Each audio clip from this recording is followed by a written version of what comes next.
السلام علیکم۔ یہ ادرک کی وہ کیاری ہے جو میں نے باہر لگایا ہے بالکل اوپن میں، اور اس کا کلر پتوں کا اگر آپ اب دیکھیں تو یہ لگ رہا ہے کہ یہ ڈورمنسی اس کی سٹارٹ ہو گئی ہے، اور آہستہ آہستہ یہ ود ان فیو ڈیز اور منتھ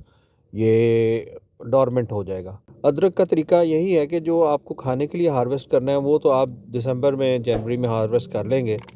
لیکن اگر آپ کو وہ سیڈ رکھنا ہے تو پھر اتنی جلدی کوئی نہیں ہے اس کا نکالنے کی، پھر آپ فیبرری اینڈ میں نکالیں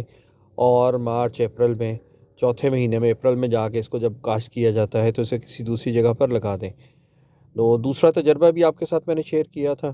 وہ انشاءاللہ اس کی ہارویسٹ 1-2 دن میں ہم کریں گے، جو ہم نے 2 سال کے لیے پودا چھوڑ دیے تھے، جو ان میں سے ایک پودے کو بھی نکالیں گے ہم۔ رومرز بہت ساری ہیں، مافیاز بھی ایکٹیو ہو جاتے ہیں، لوگ کوئی کہہ رہا ہے یہ ادرک نہیں ہے، کوئی کہہ رہا ہے جی یہ فراڈ ہے، یہ کیسے ہے، اس کا ذائقہ نہیں ہے، یہ ساری باتیں ہیں۔ میرے پاس اس وقت 3 قسم کے ادرک کے پلانٹس ہیں، اور میں کافی دنوں سے چاہ رہا ہوں کہ میں اس کے اوپر ایک ڈیٹیلڈ ویڈیو بناؤں اور وہ آپ کو دکھاؤں کہ ان میں کیا فرق ہے،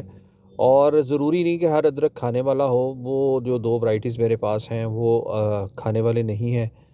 انشاءاللہ چند ایک روز میں اس پہ بھی بات کریں گے، اور جو اس وقت آسٹریلین تار چنجر کے اگینسٹ بھی باتیں ہو رہی ہیں اور اس کے حق میں بھی باتیں ہو رہی ہیں، اس کو بھی دیکھیں گے کہ کیا معاملہ چل رہا ہے۔ بہرحال خوشی اس بات کی ہے کہ ادرک کے اوپر لوگوں کا اب دھیان ہو گیا ہے، تو کچھ نہ کچھ غلط صحیح ہوتے ہوتے انشاءاللہ ہم پاکستان میں خود کفیل ہو جائیں گے ادرک اگانے میں۔ تو انشاءاللہ چند ایک روز میں بناتا ہوں ویڈیو اور پھر آپ کے ساتھ شیئر کروں گا۔